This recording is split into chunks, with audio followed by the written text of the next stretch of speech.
सभी मेरे विश्वासी भाई बहनों को जय यीशु मसीह की। दोस्तों, आज का हमारा विषय है फरीसी और चुंगी लेने वाले का दृष्टांत। ये दोस्तों आपको मिलेगा लूका की पुस्तक 18:9 में। तो चलिए दोस्तों, अब हम शुरू करते हैं। उसने उनसे जो अपने ऊपर भरोसा रखते थे कि हम धर्मी हैं और दूसरों को तुच्छ जानते थे, यह दृष्टांत कहा। 2 मनुष्य मंदिर में प्रार्थना करने के लिए गए। उसमें से एक फरीसी था और दूसरा चुंगी लेने वाला। दोस्तों, मैं आपको बता दूं, जो फरीसी लोग होते थे वो व्यवस्थाओं पर विश्वास करते थे और व्यवस्थाओं को पढ़ते थे और रात दिन व्यवस्था में ही उनका ध्यान रहता था। और जो चुंगी लेने वाले थे वो लोग चुंगी लेते थे, यानी टैक्स, यानी दूसरों से ब्याज लेते थे। परमेश्वर ने इन दोनों के विषय में दृष्टांत कहा। तो दोस्तों चलिए और आगे पढ़ते हैं कि परमेश्वर ने इनके विषय में क्या कहा।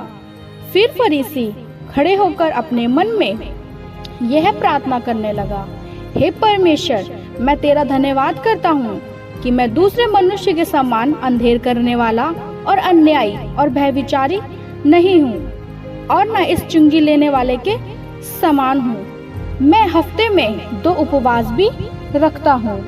अब दोस्तों, यहाँ पर समझने वाली बात यह है कि जब फरीसी व्यक्ति मंदिर में गया तो उसने प्रार्थनाओं में दिखावा किया और खुद को खुश कर रहा था और परमेश्वर को अपने काम गिनवा रहा था।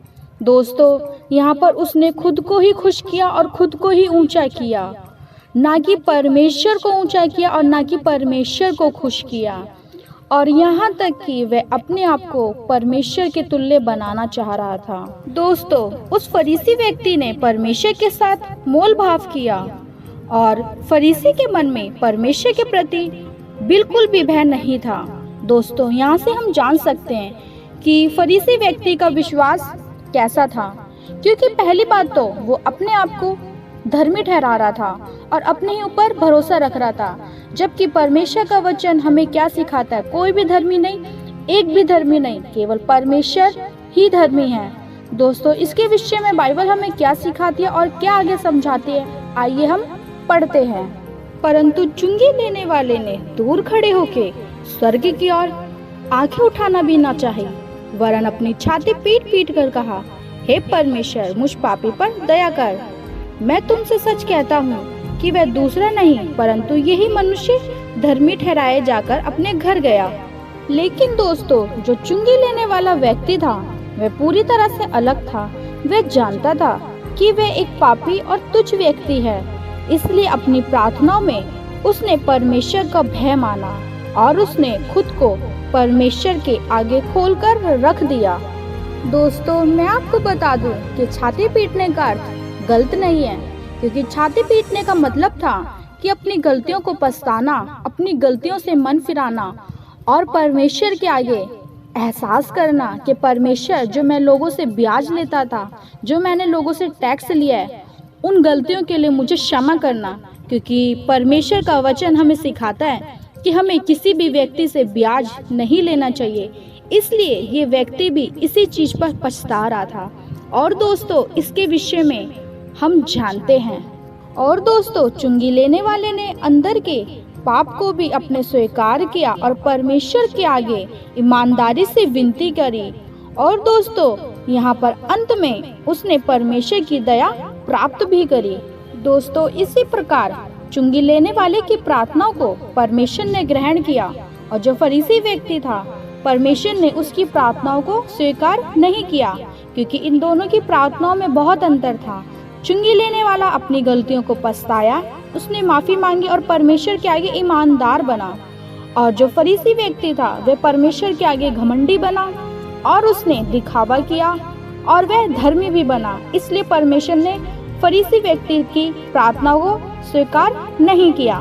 दोस्तों, आगे पढ़ते हैं, इसके विषय में बाइबल हमें क्या सिखाती है। क्योंकि जो कोई अपने आप को बड़ा बनाएगा वह छोटा किया जाएगा, और जो कोई अपने आप को छोटा बनाएगा वह बड़ा किया जाएगा।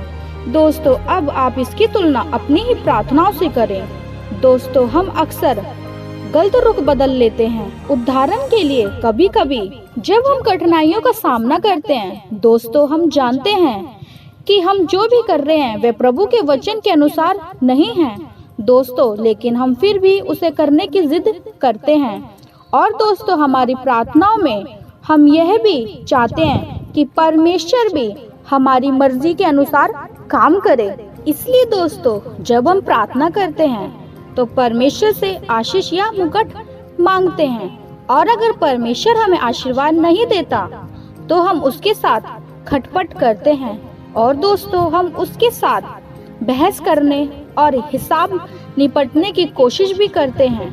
और दोस्तों, हम ऐसा करके परमेश्वर पर दोष लगाते हैं और परमेश्वर के सामने अपने आप को परमेश्वर के तुल्य बनाते हैं। जबकि दोस्तों, हमें परमेश्वर का वचन क्या सिखाता है कि परमेश्वर आत्मा है और अवश्य है कि उसकी आराधना करने वाले आत्मा और सच्चाई के साथ उसकी आराधना करें।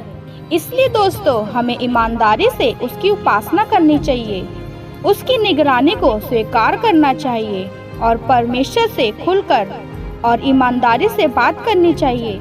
दोस्तों, केवल इसी तरह की प्रार्थना से हम परमेश्वर को खुश कर सकते हैं। दोस्तों, आज की वीडियो में इतना ही। सभी मेरे विश्वासी भाई बहनों को गॉड ब्लेस यू।